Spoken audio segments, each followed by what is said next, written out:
കുണ്ടൻ പാതിരി കോടതിയിൽ കീഴടങ്ങി.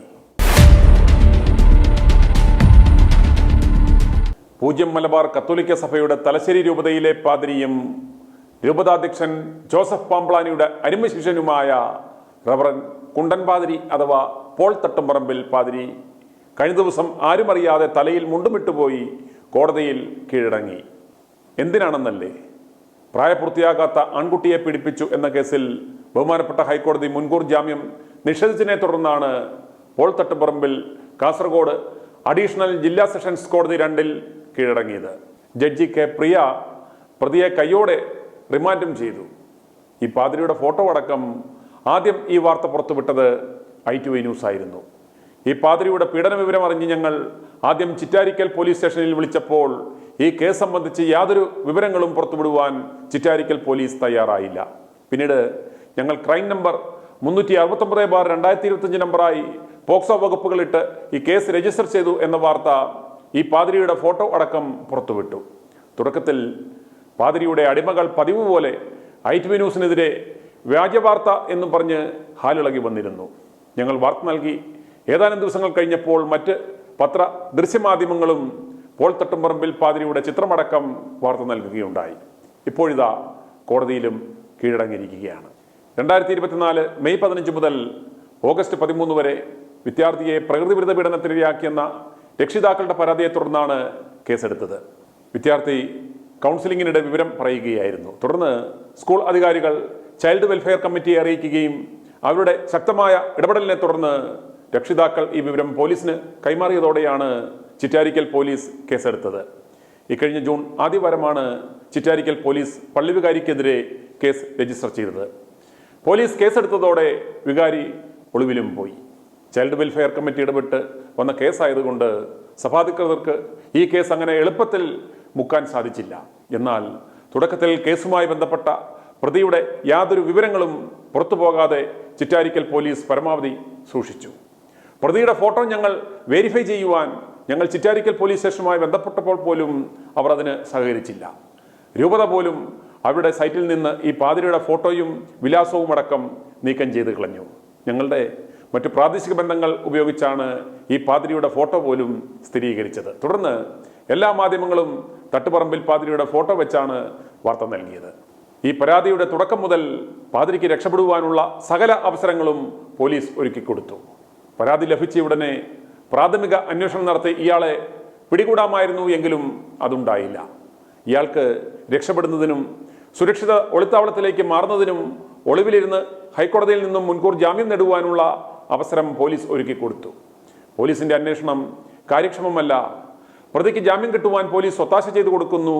പോൾ തട്ടുംപറമ്പിൽ രാജ്യം വിട്ടു പോകാനുള്ള സാധ്യതയുണ്ട് എന്നൊക്കെ വാർത്തകൾ നിരന്തരം നൽകിയപ്പോൾ പോലീസ് പാതിരിക്കെതിരെ ലുക്കൌട്ട് നോട്ടീസ് പുറപ്പെടുവിച്ചു.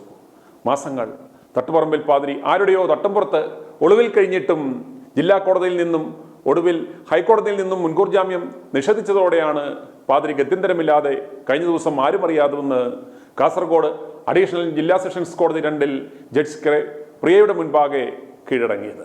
ഏകദേശം 1.5 വർഷത്തോളം തലശ്ശേരി രൂപതയിലുള്ള ഒരു പള്ളിയിൽ വികാരം മൂത്ത വികാരിയായി പോൾ തട്ടുംപറമ്പിൽ പണിയെടുത്തുകൊണ്ടിരിക്കുമ്പോൾ കഴിഞ്ഞ വർഷമാണ് കേസിനാസ്പദമായ സംഭവം നടന്നത്. വിദ്യാർത്ഥിയായ ബാലനെ 2024 മെയ് 15 മുതൽ ഓഗസ്റ്റ് 13 വരെയുള്ള 3 മാസ കാലയളവിൽ പോൾ തട്ടുപറമ്പിൽ പലതവണ പീഡിപ്പിച്ചെന്നായിരുന്നു കേസ്. പ്രകൃതി വിരുദ്ധ പീഡനവാസനയുള്ള ഈ പാതിരി ഇരുന്ന പല ഇടവകകളിലും പിഞ്ചു ബാലന്മാരെ ദുരുപയോഗം ചെയ്തിട്ടുണ്ടെന്ന് ചില മാതാപിതാക്കൾ i2i ന്യൂസിനോട് വെളിപ്പെടുത്തി. കുടുംബത്തിനും സഭയ്ക്കും പേരുദോഷം വരും എന്ന് ഭയന്നാണ് പലരും അത് ക്ഷമിക്കുകയും പരാതി കൊടുക്കാതിരിക്കുകയും ചെയ്തത്. മാതാപിതാക്കളുടെ ഈ സമീപനം ഇത്തരം പീഡോഫീലിയക്കാർക്ക് വളം ചെയ്യുകയാണ് ഉണ്ടായത്. ഇവന്റെ പ്രാർത്ഥനയും കുർബാന അർപ്പണവും ഒക്കെ കണ്ടാൽ ഇത്രയും പരിശുദ്ധൻ വേറെയില്ല. ആർക്കും ഒരു സംശയവും തോന്നുകയില്ല. ഇടവകളിൽ കുട്ടികൾക്ക് വേണ്ടി പലതരത്തിലുള്ള പരിപാടികളും ഇവൻ ആസൂത്രണം ചെയ്ത് അവിടെ അവരെ എത്തിക്കുകയും സേഫായിട്ടുള്ള ഇരകളെ ഇവൻ കണ്ടെത്തുകയുമാണ് പതിവ്. ഇത്തവണയും ഇവൻ പതിവ് പോലെ രക്ഷപ്പെടുമെന്നായിരുന്നു കരുതിയത്. പക്ഷേ നടന്നില്ല. തട്ടുപറമ്പിൽ പാതിരി റിമാൻഡിൽ പോയെങ്കിലും സഭയുടെ സ്വാധീനത്താൽ കേസൊക്കെ ഇവന്മാർ എങ്ങനെയെങ്കിലും എന്ത് വില കൊടുത്തും ഒതുക്കി തീർക്കും. അതാണ് സഭാചരിത്രം. ഓൺലൈൻ മാധ്യമങ്ങൾ വന്നതുകൊണ്ട് മാത്രമാണ് ഇവന്മാരുടെ ഇത്തരം വാർത്തകൾ പുറം ലോകം അറിയുന്നത്. ഡിക്കി കൂദാശ താൻ പഠിച്ചത് സെമിനാരിയിൽ നിന്നാണെന്നും തൻ്റെ സഹപുരോഹിതന്മാരാണ് ഈ പരിപാടി തന്നെ പഠിപ്പിച്ചതെന്നും പാതിരി പോലീസിനോട് വെളിപ്പെടുത്തി. ജയിലിൽ ഇതിൻ്റെ ആശാന്മാർ ഉള്ളപ്പോൾ തട്ടുപറമ്പിൽ പാതിരി ഇനി തൻ്റെ രൂപതയിലേക്ക് മടങ്ങി വരുമോ എന്ന കാര്യവും സംശയമാണ്. മുൻ എപ്പിസോഡിൽ പറഞ്ഞതുപോലെ പാമ്പ്ളാനി ബിഷപ്പും ഈ പൂജ്യം സഭയിലെ മറ്റ് മൂത്ത ബിഷപ്പന്മാരും എല്ലാവരും കൂടി അടിയന്തരമായി ഒരു സിനഡ് കൂടി ആലോചിക്കേണ്ടുന്നത് എങ്ങോട്ട് തിരിഞ്ഞു നിന്ന് കുർബാന കളിക്കാം എന്നതല്ല, നിന്റെയൊക്കെ കുണ്ടൻ പാതിരികളെ എങ്ങനെ നിലയ്ക്ക് നിർത്താം എന്നാണ്. മേലനങ്ങാതെ അണ്ടിപ്പരിപ്പും വീഞ്ഞും അടിച്ച് കൊച്ചുപിള്ളാരുടെ നിക്കറിനകത്ത് സ്വർഗരാജ്യം തേടി ഇറങ്ങുന്ന പാതിരി ബിഷപ്പന്മാരുടെ വരിയെടുക്കുവാനുള്ള വല്ല കർമ്മ പദ്ധതിക്കും നിങ്ങൾ രൂപം കൊടുക്കുക. നമുക്ക് വരിയുടയ്ക്കാം, സമാധാനമായി കണ്ണുകളടച്ച് പ്രാർത്ഥിക്കാം എന്നതാവട്ടെ ഇനി നിങ്ങളുടെ മുദ്രാവാക്യം. ആദ്യം രൂപതാധ്യക്ഷൻ തന്നെ അതിന് മാതൃക കാണിച്ചു കൊടുക്കുക. രൂപതയിൽ ശാന്തിയും സമാധാനവും കളിയാടുന്നത് നിങ്ങൾക്ക് കാണാം. ആടേണ്ടേ? വേണ്ടെന്ന്. ഇവനെ നമുക്കെന്നാൽ ഉടനടി കുണ്ടന്നൂർ അടിരൂപതയിലേക്ക് അടിയന്തരമായി സ്ഥലം മാറ്റുകയും ചെയ്യാം. ഗോവിന്ദച്ചാമിയെ പോലെ ഉണക്കറൊട്ട് കഴിച്ചു കിടന്നാലും അതിതീവ്ര പ്രകടശേഷിയുള്ള പാതിരിപ്പാമ്പ് ബിഷപ്പന്മാർക്ക് ഓരോ ഇടവകക്കാരും നല്ല കിണ്ടിപ്പൊട്ട് വെച്ച് പിടിപ്പിക്കുക. ഓൺലൈനിൽ ആമസോണിൽ ഇത് വാങ്ങാൻ കിട്ടും. കടയിൽ പോയി കിണ്ടിപ്പൊട്ടുണ്ടോ എന്ന് ചോദിക്കേണ്ടി വരില്ല. അതുപോലെ പള്ളി പാഴ്സനേജുകളിലും പള്ളിക്കുള്ളിലും പരിസരത്തും മാത്രമല്ല CCTV വെക്കേണ്ടുന്നത്. ഇവന്മാരുടെ മുന്നിലും പിന്നിലും കൂടി ഓരോ ചെറുത് വെച്ചു കൊടുക്കുക.